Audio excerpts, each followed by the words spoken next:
Hey everyone, I am Lauren Hradil here with Ryan Rodeman. We just got into the first week of our new series called Joyride. Just super great stuff hearing from you this week, just getting to look at the source of joy and just what that is. And it was really cool to hear about all of that.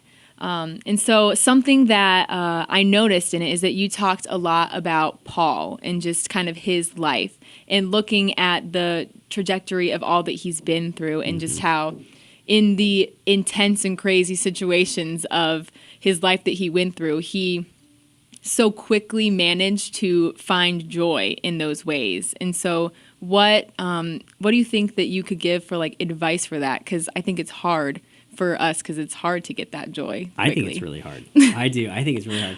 I think when things happen to me that I don't want to have happen to me, my first response is almost never joy, right? Like right off the cuff. But I look at Paul, and I think it's why I'm drawn to him, is somehow, I don't know how quickly he gets there, but he's able to get there. And I think that's inspiring to me, right? Like another part in Philippians, he basically says, I've learned the secret of being content, like no matter what my circumstances. But what I appreciate is he says, like, I learned it. Like I didn't have it right away. And the times that I've been able to find joy in the midst of situations I'm not excited about, it usually looks something like this for me, at least. Whining and complaining is my first response. And then I kind of accept it and then bring God into it and then start to see what God's doing through it and eventually get to a place when I'm like, okay, I can be thankful for this. And I don't know how it works for other people, but I'm trying to like have God help me get that process shorter, right? Yeah. I usually feel like it takes about 3 times longer than it should, but I don't know, we're human, and God knows that. And so for me, the goal is to try to, I think this is a larger goal for me, period. Like I'm just trying to bring God into situations, period. Yeah. Like if it's good, I want to bring God into it and be like, Lord, thank you for this. You had a part to play in this. If it's not good, God, I want to bring you into this. Like, you know where I am. You know I'm frustrated. If I'm hurt by somebody, Lord, you saw that. Like, help me forgive. Vengeance is yours. Like whatever it is, I'm trying to, I'm kind of asking God to help me get better at bringing God into the situation rather than my overwhelming habit of trying to like do life on my own.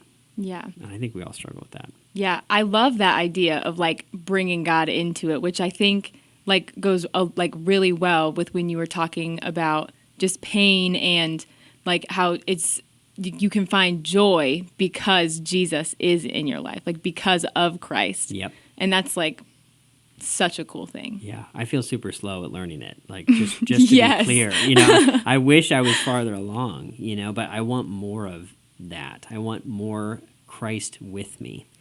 And I think that's the point, like not in a general way, like not in God's in my life kind of way. No, he's like literally experiencing this in the space that I'm in and knows what's going on in my head and like still loves me, even though it's sometimes really ugly and really imperfect and not so good, like he still meets me in there, accepts me and loves me in that and brings me to a place of joy. Right. Yes. And I think that's amazing. Yeah. Yeah.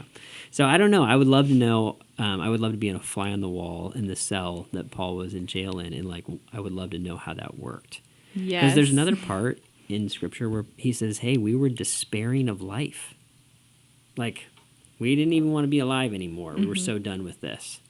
So I love that like scripture shows the real human side of guys like Paul. Even more importantly, Jesus, where Jesus sometimes struggled big time, and you see that stuff show up like emotionally. Like he's like, hey, Father, can we not do the whole cross thing? Yeah. And so I think that's important that we leave a lot of room for humanity in our own expectations of ourselves and each other. So we're not trying to like, hey, skip the pain part or the difficulty part and jump right to joy. Yeah. Because I don't think that's how it works for most human beings.